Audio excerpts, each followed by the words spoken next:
గత జగన్ ప్రభుత్వ పాలన చివరి రోజుల్లో వైసీపీ నేత కాకాని గోవర్ధన్ రెడ్డి అల్లుడు మన్నెం గోపాలకృష్ణారెడ్డి ఉన్నపళంగా ఓ కంపెనీకి సీఈఓ అయిపోయారు.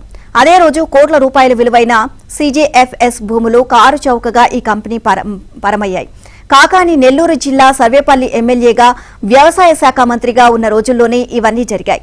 ఎన్నికల్లో కాకాని ఓడిపోయినా కారు చౌకగా పేదల ఆస్తిని స్వాధీనం చేసుకోవడం ద్వారా ఆయన అల్లుడు మాత్రం లాభపడ్డారని సర్వేపల్లి నియోజకవర్గ ప్రజలు అంటున్నారు. కూటమి ప్రభుత్వం వచ్చాక టీడీపీ నాయకుల ఫిర్యాదుతో విజిలెన్స్ విచారణ చేసి ప్రభుత్వానికి నివేదిక అందజేసింది. కాకాని అల్లుడు సీఈఓగా ఉన్న కంపెనీకి అప్పటి వైసీపీ ప్రభుత్వం కేటాయించిన 50 ఎకరాల భూముల విలువ బహిరంగ మార్కెట్లో 100 కోట్ల రూపాయలకు పైమాటే.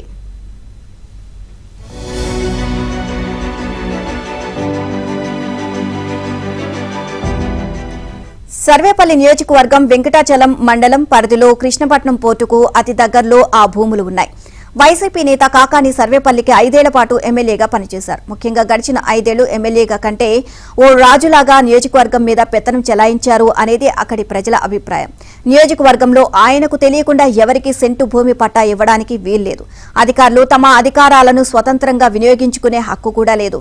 అలాంటి నియోజకవర్గంలో కాకాని అల్లుడు సీఈఓగా ఉన్న ఒక చిన్న కంపెనీకి 50.5 ఎకరాలను అందున పేదలకు చెందిన భూములను కారు చౌకగా స్వాధీనం చేశారు అనేది ప్రధాన అభియోగం. వెంకటాచలం మండలం రామదాసు కండ్రిగ ప్రాంతంలో పోర్టు రోడ్డుకు ఆనుకుని 50.5 ఎకరాల ప్రభుత్వ భూమి ఉంది. 1976 ప్రాంతంలో ఈ భూమిని పేదలకు ఒక్కొక్కరికి 50 సెంట్లు చొప్పున పట్టా ఇచ్చారు. అప్పటి నుంచి ఈ భూములు సీజేఎఫ్ఎస్ భూములుగా రెవెన్యూ రికార్డుల్లో ఉన్నాయి. కృష్ణపట్నం పోర్టు ఏర్పడిన క్రమంలో ఈ భూములకు విలువ పెరిగింది. పారిశ్రామిక విస్తరణకు అనువైన భూములుగా వీటిని గుర్తించారు. ఈ భూమికి చుట్టుపక్కల రియల్ వెంచర్లు వేయడంతో పేదల చేతుల్లో ఉన్న భూముల విలువ అమాంతం పెరిగింది. ప్రస్తుతం ఆ ప్రాంతంలో కనీస మార్కెట్ ధర ఎకరం 1 కోటి నుంచి 2 కోట్లకు పైగా పలుకుతోంది.